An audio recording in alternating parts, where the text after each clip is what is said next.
Olá pessoal, graça e paz, mais uma vez aqui no CTB Oasis, módulo avançado. É um grande prazer e um privilégio mais uma vez estar com vocês aqui. Eu queria iniciar lembrando para vocês que a gente começou um novo módulo, no CTB, que é a Teologia Básica da Salvação.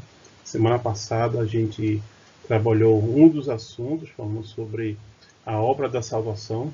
A gente falou especificamente sobre propiciatório.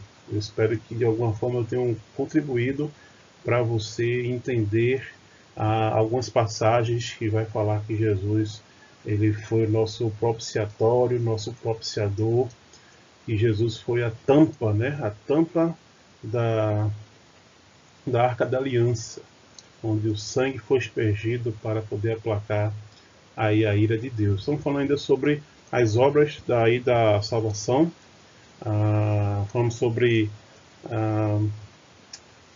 esse assunto semana passada, e hoje a gente vai entrar com um novo assunto, uma outra palavra também importante para a gente entender. Só que antes de eu entrar na aula de forma específica, eu queria apresentar para vocês esse material aqui, que vocês devem conhecer muito bem, né? É o nosso Vida Frutífera. Esse material é um excelente material, né? Que fala sobre soteriologia, fala sobre salvação. Então é um estudo simples, muito mais básico do que esse que a gente está vendo aqui. São estudos vistos para nosso convertido, mas aqui estão assuntos, aqui estão versículos, base bíblica para trazer convicção da salvação, certeza e vitória contra o pecado e tantos outros assuntos. Então eu queria encorajar você a não estudar isso aqui sozinho, mas você pegar um novo convertido, alguém, e estudar junto com ele, porque aí você vai aprender duas vezes, porque quando a gente ensina, a gente aprende duas vezes, tá bom? Vamos dar início à nossa aula de hoje. Falamos sobre propiciação, e hoje, de forma específica, vamos falar sobre esse tema aqui, que é redenção. E antes de falar sobre redenção, eu queria, assim como eu fiz na aula passada, contar também uma história, uma simples ilustração aí para vocês. Em tempos passados, né, quando a escravidão era uma prática comum, graças a Deus hoje não é uma prática comum. Obviamente existem países ainda que existe a escravidão, né, inclusive essa foto aí é uma foto um pouco atual, né, que mostra aí a escravidão forçada de várias crianças, né, em alguns países ali da África. Mas antigamente, né, quando a escravidão era uma prática comum, o mercado de escravo era bem conhecido, né?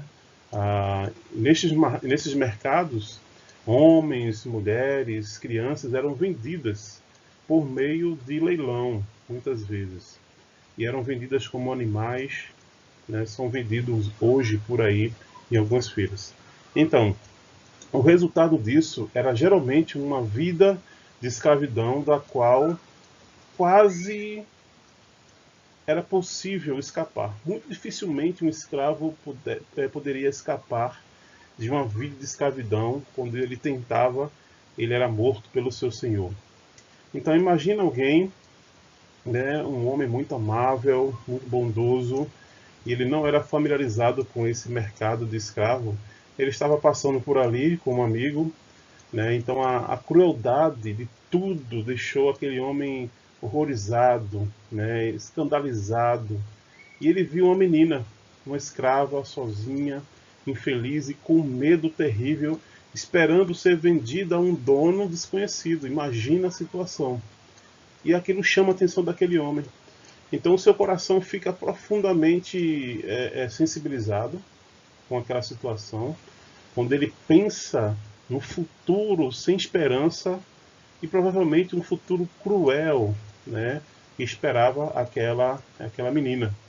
E ele pergunta para o seu amigo, então, será que nada pode ser feito para salvar a vida dessa pequena criança, né, desta triste situação? E a resposta do seu amigo foi sim, você pode comprá-la, né, e sendo sua, então, você pode ter e você terá o direito de libertá-la. Então o leilão começou naquele mercado de escravo. Algumas pessoas fizeram lances e aquele homem fez um lance maior, né, para aquela menina. Então ele conseguiu comprar aquela menina porque ele deu um lance muito maior do que todos, né, até que os lances cessaram, né, e o lance daquele homem é aceito e a criança se torna então propriedade dele. Então, com medo e muito natural e com muita certeza sobre o futuro, aquela criança ela olhava então para o seu novo dono, mas não há necessidade de ter medo, ele diz para ela. Ele tira ela daquele local e longe do barulho daquele mercado. Ele explica para aquela menina carinhosamente que ele a comprou para deixá-la ir livre, né? Ele a comprou do mercado para tirá-la do mercado e deixá-la livre. Ele pagou o preço do resgate e assim ele remiu aquela menina da escravidão, né? Ela não é mais escrava, porque ele determinou que ela não é mais escrava, né? Ela agora está livre. Bem, pensando nessa história, né, pode ser que ela pudesse olhar então para o seu benfeitor e com muito amor no coração ela poderia exclamar: você é meu redentor, você é meu redentor. Ele pagou o preço exigido e por intermédio dele, né, essa menina foi emancipada da escravidão, foi liberta, foi redimida, né, e pode ser que ela um dia, né, iria desejar permanecer com ele, né, de repente servindo como gratidão àquele homem que a libertou do mercado de escravo, né? Mercado de escravo. Então, continuando, hoje a gente vai falar sobre esse ponto que é redenção, né? E eu não sei se você sabe o que significa redenção. A gente fala muito, né, que o Cristo Redentor, inclusive a gente tem um Cristo Redentor aqui no Brasil, e às vezes a gente não sabe nem o que significa redentor, redenção, e a gente vai caminhar em cima dessa palavra, desse tema. Então, ponto 2, redenção, a gente traz aí uma definição do que seria essa palavra, né? No dicionário Aurélio, da língua portuguesa, remir, né? Redenção, remir, vem do latim redimire, que significa adquirir novamente, né?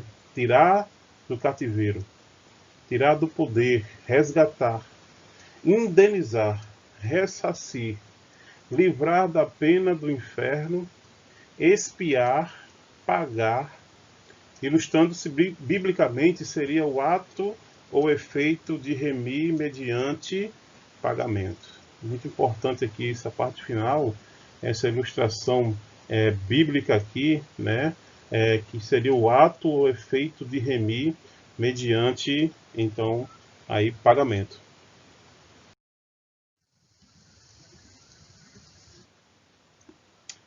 Então, essa é uma definição do dicionário que acaba abarcando um pouco na questão bíblica, mas biblicamente falando, a obra da redenção na Bíblia, ela vai focalizar então o valor da morte de Cristo em relação ao pecador. E quem é o pecador? Eu e você. A redenção, ele é um ato, né? Um ato de Deus pelo qual Ele mesmo ele vai pagar como resgate o preço do pecado humano que feriu a sua santidade. A gente falou sobre isso semana passada, quando falou sobre propiciação, né? Essa obra de Cristo, ela demoliu então as barreiras da dívida e do pecado, da escravidão aí de Satanás. É interessante que quando a gente vai ver algum contexto romano, a gente vai ver que existia um costume romano, e esse costume é citado aí na carta aos Colossenses pelo apóstolo Paulo. Eu queria ler aqui o texto de Colossenses. Eu sei que tem muitos versículos nesse material da gente e não tem como a gente parar para ver todos os versículos. Então seria muito importante que você depois, com mais tempo, você pudesse ler alguns versículos, esses versículos, revisar em casa para você entender aí um contexto maior do assunto. Colossenses capítulo 2, versículo 13 e 14, vai dizer exatamente o seguinte: quando vocês estavam mortos em pecados e na incircuncisão da sua carne, Deus os vivificou em Cristo. Ele nos perdoou todas as transgressões. No versículo 14 vai dizer que e ele cancelou a escrita de dívida. Essa expressão aqui, escrita de dívida, ou seja, Deus cancelou a escrita de dívida, Jesus, que consistia em ordenança e que nos era contrária. Ele a removeu pregando-a na cruz. É muito lindo esse texto aqui e serve para uma reflexão muito profunda. Na cruz, Jesus ele teve aí então o poder de pegar esse certificado de dívida. Naquela época, os calabouços romanos, as pessoas que eram condenadas, principalmente à morte, existia esse certificado de dívida que ficava ali na frente da cela, na frente da cela, que era um papel onde estava escrito todo o crime cometido por aquele prisioneiro e por que então ele seria condenado. Então era várias sentenças ali que trazia para nós, como diz aqui o texto, ordenanças, contra nós, ordenança de uma lei que teria que ser cumprida. Mas Jesus na cruz, ele tomou essa escrita de dívida, ele rasgou essa escrita de dívida, ele pagou pelo preço de todas as transgressões que a gente cometeu e ele nos, então, libertou. Então, esse texto vai falar sobre o certificado de dívida dos prisioneiros, onde eram escritos seus crimes e a sentença dada. O escrito de dívida era pregado na porta da prisão. Cristo assumiu a culpa de cada ser humano, bem como a penalidade, que era então a morte.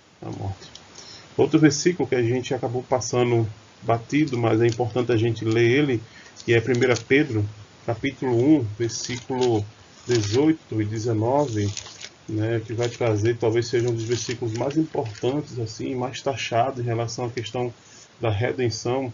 1 Pedro 1, 18 e 19 vai dizer: pois vocês sabem que não foi por meio de coisas perecíveis, como prata ou ouro, que vocês foram redimidos. Aqui a palavra aparecendo de forma bem específica no texto de Pedro. Vocês foram redimidos de sua maneira vazia de viver, transmitida por seus antepassados. Nossos antepassados nos colocaram numa maneira vazia de pecado, de desobediência, de vida. A gente herda isso desde então de Adão e Eva. Versículo 19: mas pelo precioso sangue de Cristo, como de um cordeiro sem mancha e sem defeito, nós fomos comprados. Então, muito importante a gente perceber aí esse versículo trazendo essas verdades e essa realidade para nós. Então, com a queda, a humanidade tornou-se escrava do pecado. A gente vai ver aí alguns textos, João 8, que vai dizer que todo aquele que vive pelo pecado é escravo do pecado. Jesus falando isso, João 8, 34. 2 Pedro 2, 19 também vai trazer essa tonalidade. Então, com a queda, nos tornamos escravos do pecado. Mas Deus providenciou redenção para o pecador, a qual lhe é oferecida todos os dias. O pecador está num estado de escravidão, da qual, para ficar livre, é preciso que seja pago um preço de resgate. Também que o remidor tenha o poder para libertá-lo. Não é qualquer pessoa que vai libertar o escravo. Tem que ter condições, tem que ter capacidade para isso. A redenção divina é levada a efeito com sangue, o preço do resgate, e com poder de resgatar. Como foi a libertação de Israel da escravidão do Egito, também através do sangue do Cordeiro e com poder, assim nós somos redimidos da escravidão e do pecado.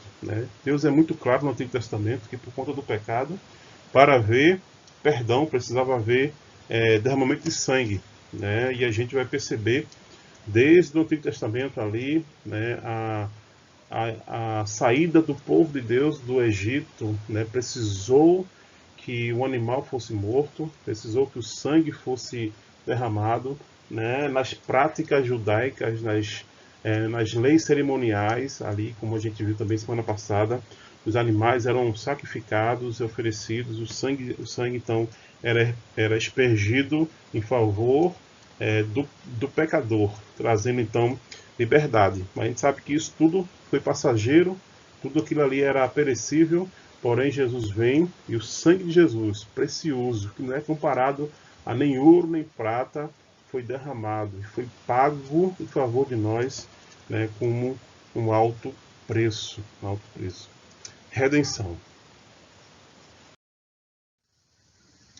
Vamos falar um pouco sobre redenção, então, no Velho Testamento. A gente já citou já algumas coisas, vamos conversar também outras coisas sobre redenção no Velho Testamento. Então, Êxodo, a gente pode dizer que Êxodo é um livro de redenção, né, por conta do que acontece ali, a saída de um povo que estava escravizado, sofrendo ali nas mãos, né, do príncipe do Egito, do rei do Egito, e Deus tira ele daquele local, Deus tira aquele povo daquele mercado, vamos dizer assim, mercado de escravo, e transporta ele para outro ambiente, libertando ali aquele povo.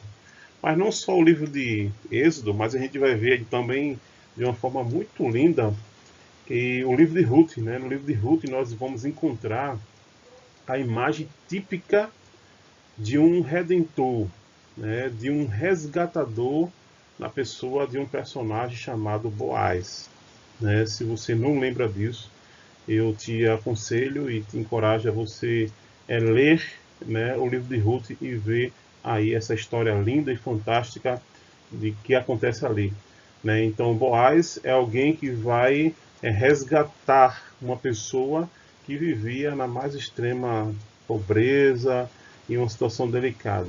Então, de acordo com o livro de Levítico, a gente vai ver também, né, Levítico 25, e é importante que a gente leia, né, esse versículo de Levítico, que ele vai trazer leis sociais a respeito do resgate.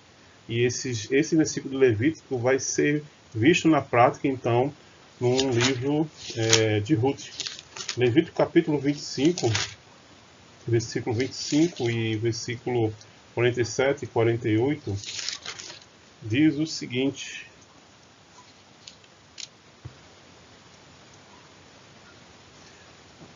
versículo 25. Se alguém do seu povo empobrecer, né, e vender parte da sua propriedade, seu parente mais próximo virá e resgatará aquilo que o seu compatriota vendeu.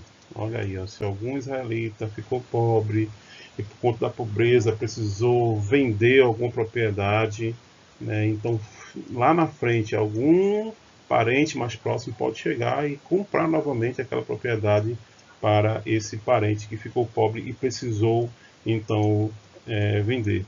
Versículo 47 e versículo 48 vai dizer: se um estrangeiro ou um residente temporário entre vocês enriquecer e alguém do seu povo empobrecer, e se vender a esse estrangeiro ou alguém que pertence ao clã desse estrangeiro, manterá o direito de resgate mesmo depois de se vender. Um dos seus parentes poderá resgatá-lo. Então, uma preocupação também de Deus em relação a algumas pessoas que chegavam em Israel, o estrangeiro que podia ficar rico. Então, esse estrangeiro rico poderia comprar alguma propriedade e até mesmo comprar a própria vida da pessoa como escravo, mas esse estrangeiro tinha que estar consciente de que existiam possíveis resgatadores que poderiam comprar novamente aquela propriedade ou aquela pessoa da escravidão e devolver aquilo que pertencia a ela. Então esse texto ele vai ecoar de forma muito forte no livro de Ruth, a história de Ruth, e também na nossa história com Jesus, né? Então nesse texto de Levítico, o objetivo, né, o objeto remido podia ser uma pessoa, podia ser um patrimônio, contudo havia certos requisitos para se resgatar, né? Então a pessoa tem que ser propícia para resgatar aquilo ali. E eu trago aqui uma tabela que mostra aí uma comparação de Boaz com com Cristo, né? Na verdade, Boaz ele é uma figura de Cristo no Antigo Testamento. Boaz ele é uma tipologia de Cristo, né? O Antigo Testamento está cheio de tipologia de Jesus, figura de Jesus, pessoas que cresceram, viveram e atuaram e tiveram práticas que iriam apontar para a pessoa de Jesus lá na frente. E Boaz é uma dessas pessoas. Então existem alguns critérios, algumas características para a pessoa ser um resgatador, um remidor. Então, por exemplo, aí, no caso de Boaz, ele tinha que ser parente chegado, né? E se você for abrir lá em Ruth, você vai ver que Boaz ele não era o parente mais próximo de Ruth, né? Existia uma outra pessoa mais próximo que era o resgatador primário de Ruth, né? E Boaz ele precisou respeitar, né, essa condição, esse direito, e ele esperou para que pudesse tomar algumas atitudes. Então tinha que ser parente chegado. Então Ruth capítulo 3, versículo 12 e versículo 13 diz o seguinte: é verdade que sou resgatador, mas há um outro que é parente mais próximo do que eu. Passe a noite aqui, de manhã veremos, e se ele quiser resgatá-la, muito bem, que resgate. Se não quiser, juro pelo nome do Senhor, que eu irei resgatá-la. Então, Boaz falando para Ruth, Ruth com desejo de ser resgatado por ele, Boaz, de forma muito ética, ele lembra que existia alguém que poderia resgatá-la e iria esperar qual seria a decisão dele. Então, Boaz, né, sendo parente mais chegado também, e a gente tem Cristo, né, aí Hebreus capítulo 2, versículo 14 e versículo 15, diz o seguinte: portanto, visto que os homens são pessoas de carne e sangue, ele também participou de nossa condição humana, para que por sua morte derrotasse aquele que tem o poder da morte, isto é, o diabo, e libertasse aqueles que durante toda a vida estiveram escravizados pelo medo da morte. Então Jesus ele se identificou conosco na sua humanidade, fazendo assim com que ele se torne alguém chegado, um parente chegado nosso, com poder para nos resgatar. Outra questão também é que outro requisito para ser um resgatador é que ele tinha que ter recursos. É óbvio, né? Um resgatador ele precisa ter recursos, ele precisa ter finanças, ele precisa ter bens para poder dar um lance em favor daquela pessoa que tá ali escrava, que está dependendo de outra pessoa. Então, Ruth, a gente vai ler aí no capítulo 4, versículo do 4 ao 6. Eu não vou ler porque eu acho que na sua leitura, né, nos seus conhecimentos, você vai ver que Boaz ele era alguém de posse, alguém que tinha dinheiro, alguém que tinha aí condições, né, para poder resgatar aquela mulher, não só ela, mas resgatar também a própria Noemi, né, a sua sogra, a sua ex-sogra no caso, né. E quando a gente olha para Cristo, a gente vai ver lá em 1 Pedro, capítulo 1, versículo 18 e versículo 19, que a gente já leu já esse versículo, né? Não foi por ouro ou prata, mas foi por um sangue muito precioso. Então Jesus, ele tinha todo o gabarito, ele tinha todo o poder, ele tinha todos os recursos suficientes, né, para poder nos resgatar do mercado de escravo, da escravidão do pecado. Outra característica de um resgatador, segundo Boaz, segundo Ruth, é que ele tinha que ter disposição, né? E Boaz, ele, claro, se apaixonou por Ruth e ele trouxe, de fato, consigo uma disposição muito grande de tirar Ruth daquela situação e resgatá-la para si. Capítulo 4, versículo 4, ele falando com esse parente mais chegado, né, esse resgatador mais chegado, ele diz: Pensei que devia apresentar-lhe o assunto na presença dos líderes do povo e sugeri-lhe que adquira o terreno. Se quiser resgatar essa propriedade, resgate-a. Se não, diga-me para que eu o saiba, pois ninguém tem esse direito a não ser você e depois eu. Então Boaz, respeitando o direito daquele resgatador, ele pede para ele resgatar não só Ruth, mas também algumas outras coisas, né? Porque ele estava com essa disposição para resgatar Ruth daquela situação. E aí a gente vai ver aí, né, João capítulo 10, quando vai falar sobre Jesus. João capítulo 10, versículo 11 e versículo 18, diz o seguinte a respeito de Jesus, fazendo a comparação dele com Boaz. João 10, 18. Ninguém a tira de mim, mas eu a dou por minha espontânea vontade. Tenho autoridade para dá-la e para retomá-la. Esta ordem recebi de meu Pai. Jesus estava falando aqui da sua própria vida, né? A sua própria vida que ele decide dar em favor de nós pecadores. Então existia uma disposição de Jesus, né, para pagar o resgate em favor de nós. E no versículo, não li o versículo 11, né? O versículo 11 ele diz: eu sou bom pastor, e bom pastor dá sua vida pelas ovelhas. Da sua vida pelas ovelhas.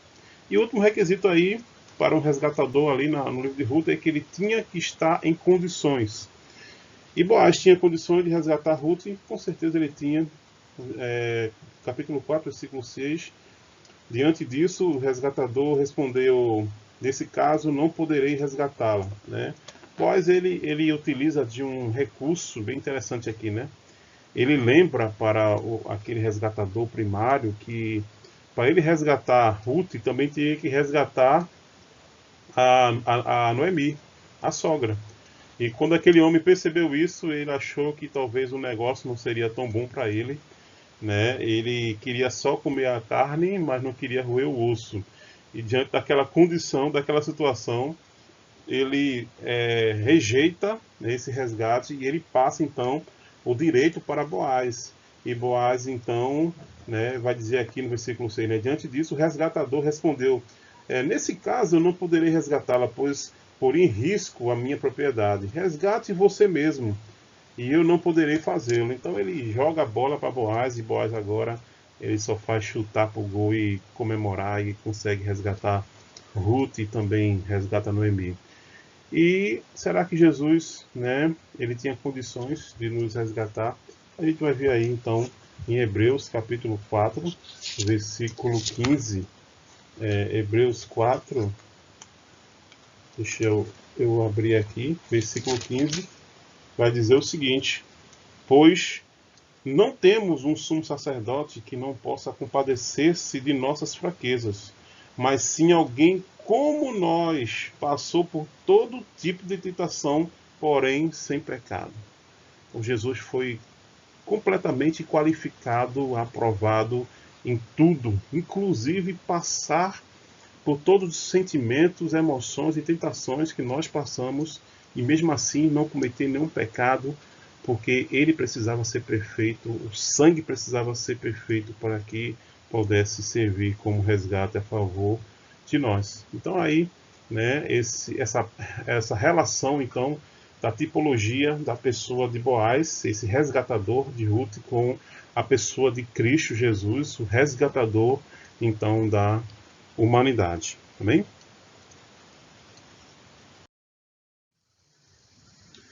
E redenção no Novo Testamento, né? O que é que a gente pode ver no Novo Testamento falando sobre redenção? E aqui eu saio um pouco a minha imagem, porque eu quero trabalhar algumas palavras com você, né? Alguns termos. Então são usados pelo menos 3 diferentes palavras gregas para expressar o conceito de redenção. E cada palavra dessa vai ter uma conotação um pouco diferente uma da outra, trazendo vários elementos da ideia da redenção. Então, por exemplo, a primeira seria agorazo.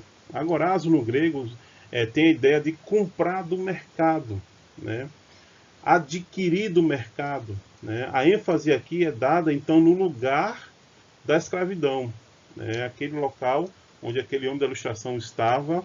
E no nosso caso, o local da nossa escravidão é nós mesmos, esse local, e o ambiente do mundo, esse sistema aí do mundo, né? A ênfase aqui é dada no lugar da escravidão, destacando-se a verdade essencial de que os não salvos são escravos do pecado. Romanos capítulo 7, né, versículo 14, eu quero ler esse texto. Nós não só somos escravos do pecado, porque o pecado ele domina todos aqueles que estão no mundo, que não são salvos por Cristo. Romanos capítulo 7, versículo 14, diz o seguinte: sabemos que a lei é espiritual. Eu, contudo, não sou, pois fui vendido como escravo do pecado. Paulo falando dele, numa perspectiva passada, mas também até mesmo falando das lutas que ele tem na perspectiva presente. Então, a pessoa sem Cristo, ele não é só escravo do pecado, de acordo com Romanos 7,14, mas também ele é dominado por Satanás, né? Versículo Efésios capítulo 2, versículo 2, vai falar exatamente sobre isso. Nós éramos dominados pelo Satanás. O Satanás era o nosso malfeitor, nos quais costumávamos viver quando seguiam a presente ordem deste mundo. E o príncipe do poder do ar, o espírito que agora está atuando nos que vivem na desobediência. Paulo fala sobre a questão que nós estávamos mortos em nossas próprias transgressões e pecados, sob o domínio, então, de Satanás. Então, nós, sem Cristo, nós somos escravos do pecado, nós somos condenados, ou somos dominados por Satanás, e nós somos condenados por causa desse próprio pecado. Então, aí está João, capítulo 3, versículo 18, fala sobre isso. Né? Romanos 3, 19 também vai falar sobre isso. E Gálatas também 3,10, Paulo também vai falar sobre isso. Então, é uma situação delicada para a humanidade sem Cristo, né? Ela está presa num mercado de escravo, sendo usado de forma indigna, não só pelo seu senhor, mas por todo aquele sistema, incapaz de fugir, incapaz de escapar da condenação, no nosso caso, no caso da humanidade, a condenação eterna. Então, a primeira palavra é essa aí. A segunda palavra é essa aqui, ó. É zagorazo. Parecida com a outra, mas tem outra conotação, outra terminologia. Zagorazo significa comprar do mercado. Né? A ênfase aqui é na permanência em liberdade. Né? Significa redimir, literalmente é comprar de volta, libertar, levar para fora, tirar. Né? Esses textos aí estão aí para vocês lerem, é muito interessante, mas é muito lindo a gente perceber que, na verdade, nós somos escravos do pecado e somos dominados pelo Satanás sem Cristo, mas no princípio não era assim.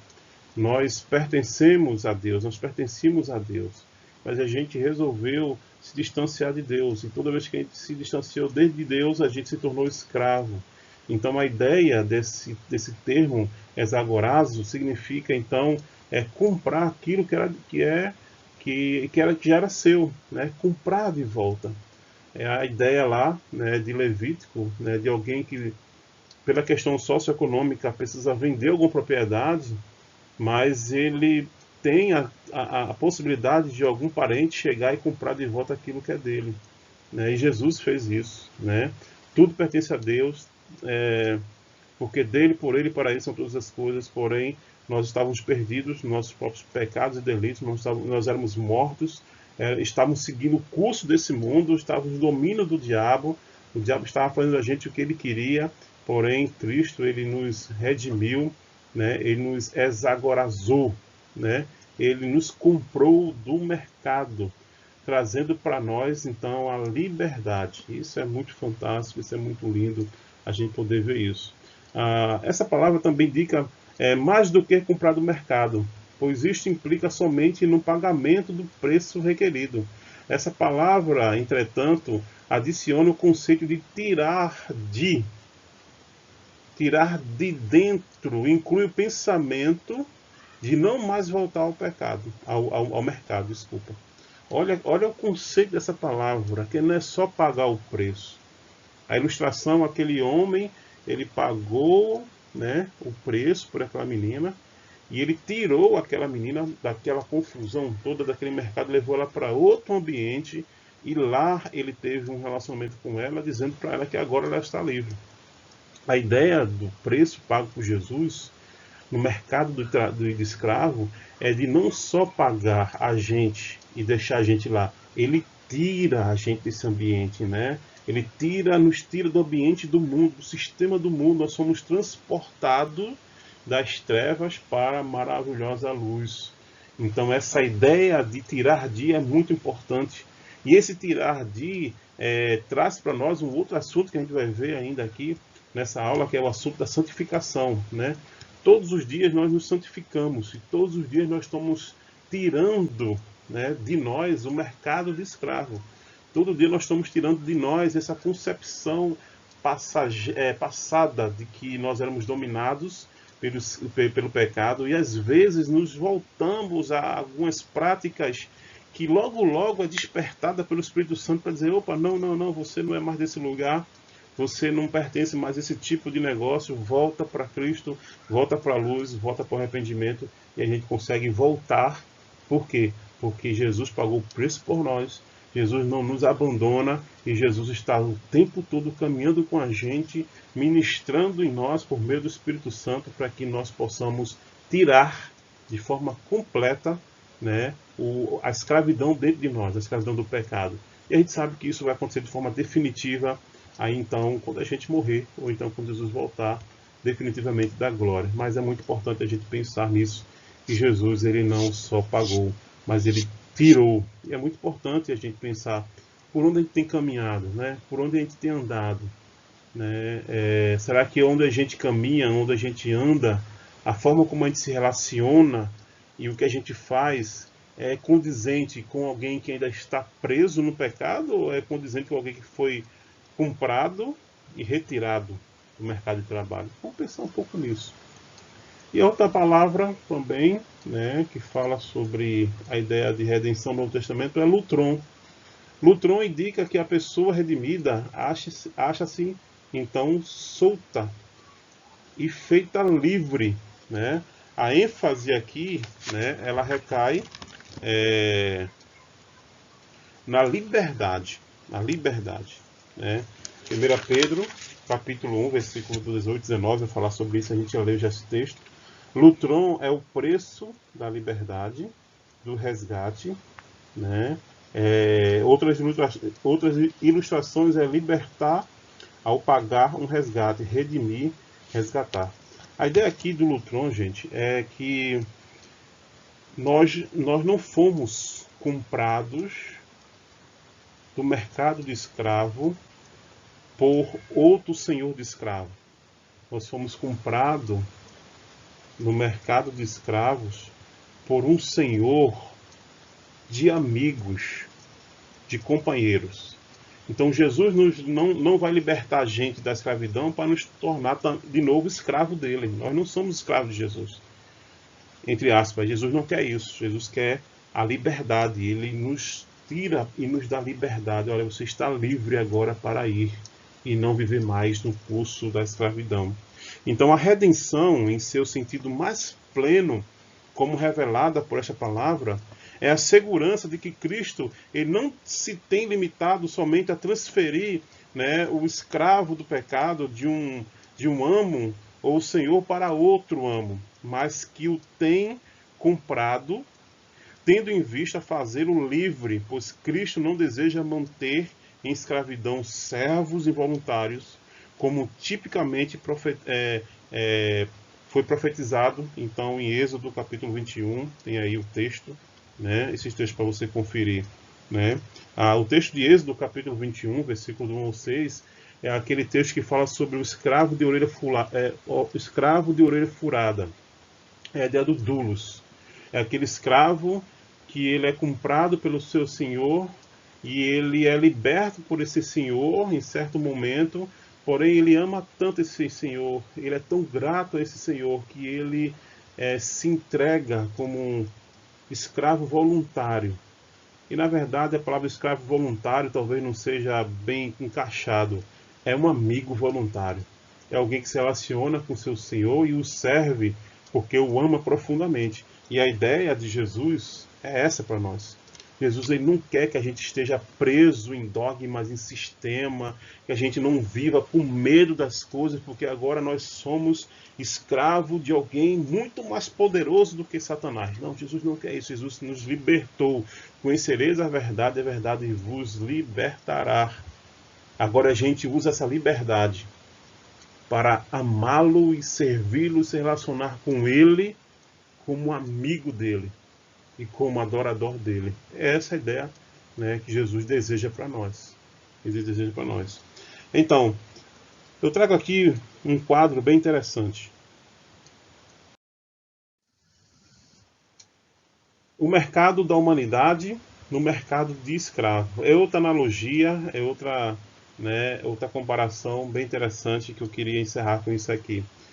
A gente tem a analogia, depois a gente tem a interpretação e a gente tem a referência bíblica. Então, vamos pensar então na analogia. O mercado de escravo. O que seria o mercado de escravo, então, pensando no nosso contexto, o contexto bíblico? Seria o mundo, o sistema do mundo. O sistema do mundo, ele domina as pessoas, ele escraviza as pessoas de forma que as pessoas vivem ali amarguradas, né, aprisionadas e vivendo numa situação bem delicada. E qual a referência para isso? A referência para isso é 1 João, no capítulo 5, versículo 19, que vai dizer lá, e vocês devem lembrar desse texto: sabemos que somos de Deus e que o mundo todo está sob o poder do maligno. O mundo todo, né? O Paulo vai dizer que esse mundo já jaz no maligno, está no poder do maligno. Então, existe um mercado de escravo espiritual, né? Um sistema que a gente não pode ver, não consegue ver, mas existe. Há nesse mundo as pessoas que estão sendo dominadas pelo pecado, pelo mundo e pelo diabo. Nós temos a analogia do senhor dos escravos. A interpretação para isso seria Satanás, né? Satanás é o príncipe do poder desse século. Ele tem dominado e cegado as pessoas. E a referência para isso é João 12, versículo 31, que vai dizer o seguinte: João 12, 31.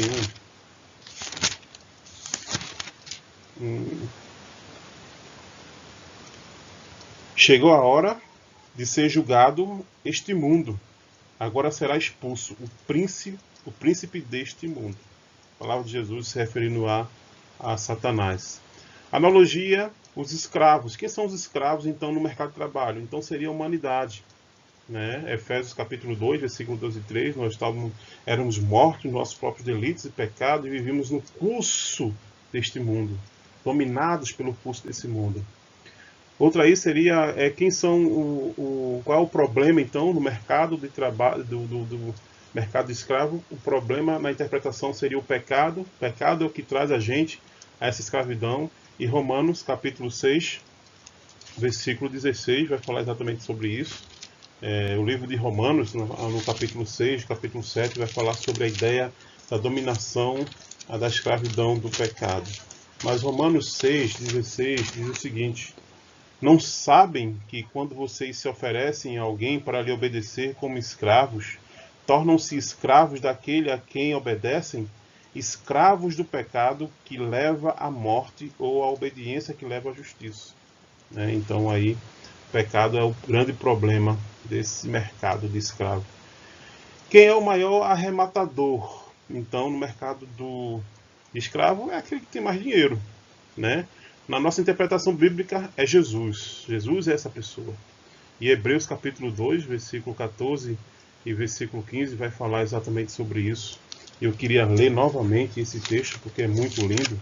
Hebreus 2, versículo 14 e versículo 15. Portanto, visto que os filhos são pessoas de carne e sangue, ele propiciou ele participou dessa condição humana, Jesus, se assemelhando a nós, para que por sua morte derrotasse aquele que tem o poder da morte, isto é, o diabo, e libertasse aquele que durante toda a vida estivesse escravizado pelo medo da morte.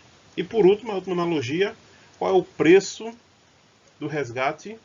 A interpretação é o sangue de Jesus, cada gota que foi derramado.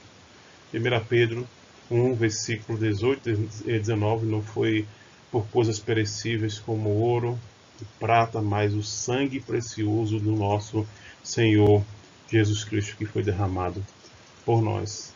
A redenção fala de um escravo subjugado e um senhor, o qual se encontra à venda no mercado de escravo. Esse escravo é comprado por alto preço, sem possibilidade de devolução, e então é libertado da condição de escravo, sendo completa e permanentemente livre. É esta a condição espiritual do homem redimido em Cristo Jesus. Eu queria terminar essa parte aqui, e a gente vai para a reflexão final. Eu queria contar uma ilustração, mas essa ilustração era um pouco delicada. Existem elementos de verdade nessa ilustração, existem elementos que não é verdade nessa ilustração, mas a ilustração que tem a ver um pouco com essa questão da redenção, né? O que significa redimir. Então preste atenção nessa ilustração que eu vou contar para vocês, porém use uma mente crítica então a respeito dela, tá bom? Então é o seguinte.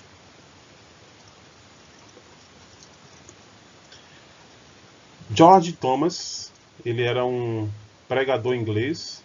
Um dia ele apareceu em sua pregação carregando uma gaiola vazia. Ele colocou aquela gaiola no púlpito e começou a falar. Ele disse: olha, eu estava andando pela rua ontem e eu vi um menino levando essa gaiola com 3 pequenos passarinhos dentro dela. E eles estavam com frio, estavam com medo, estavam magros. E eu perguntei para aquele menino: menino, o que é que você vai fazer com esses passarinhos? E o menino respondeu: eu vou levá-los para casa, tirar as penas deles e queimá-los vivos. Eu vou me divertir com esses passarinhos. E se eles não morrerem comigo, eu entrego para um gatinho que tem na minha casa. E aquele pastor perguntou para aquele menino: quanto você quer por esses passarinhos? O menino respondeu: o senhor não vai querer eles. Eles não servem para nada. Olha, eles são feios. Só vão dar trabalho para você. O pregador, então, ele propôs $10. Aquela criança aceitou os $10 e ele pegou aqueles pássaros, aquela gaiola, e soltou aqueles pássaros ali numa árvore para que eles pudessem viver sozinhos, livres e libertos. Então, o pregador começou a sua mensagem dizendo que um dia Jesus e Satanás estavam conversando. E Jesus perguntou a Satanás o que ele estava fazendo com as pessoas aqui na terra. E Satanás respondeu: eu estou me divertindo com elas. Eu as ensino a fazer bombas e a matar. Eu as ensino a usar armas, a odiar umas às outras, a casar e a divorciar-se. Eu as ensino a abusar de criancinhas, ensino os jovens a usar drogas, a beber e fumar. Tudo que não se deve e que os conduzirá, com certeza, à maldição futura, à condenação eterna. E eu estou me divertindo muito com tudo isso. Jesus então olha para Satanás e pergunta: e depois, o que é que você vai fazer com essas pessoas? E ele respondeu: eu vou matá-las e vou acabar com todas elas. Jesus então fez uma proposta: quanto você quer por elas? Satanás olhou para Jesus e disse: você não vai querer essas pessoas. Essas pessoas são traiçoeiras. Elas são mentirosas. Elas são falsas, são egoístas. Elas são avarentas. Elas não vão te amar de verdade. Elas vão bater em você, elas vão cuspir em você, no teu rosto. Elas vão te desprezar e nem vão nem vão levar em consideração o que você fez por elas. E Jesus novamente perguntou: quanto você quer por elas, Satanás? E Satanás respondeu: eu quero toda a tua lágrima e todo o teu sangue. Jesus disse então: trato feito. E Jesus, ele pagou o preço pela nossa liberdade. o preço para a nossa liberdade. Então, como eu disse, é um pouco delicado isso aqui, essa ilustração, porque a gente sabe que Jesus ele não pagou o preço ao diabo, né? Jesus pagou o preço à santidade de Deus. Jesus pagou o preço à justiça de Deus. Talvez o diabo ele não tinha nem noção do que estava acontecendo ali naquela cruz, quando talvez ele incentivou que aquilo acontecesse, achando que ele ia matar o Filho de Deus. Mas, na verdade, o que o Filho de Deus estava fazendo foi exatamente aplacar a ira de Deus e pagar o preço de resgate, redimir cada um de nós, tornando-se então o nosso grande redentor, resgatador e remidor. Então eu quero terminar com nossa reflexão. Cada aula vai ter uma reflexão. Vamos pensar como a gente pode aplicar isso tudo.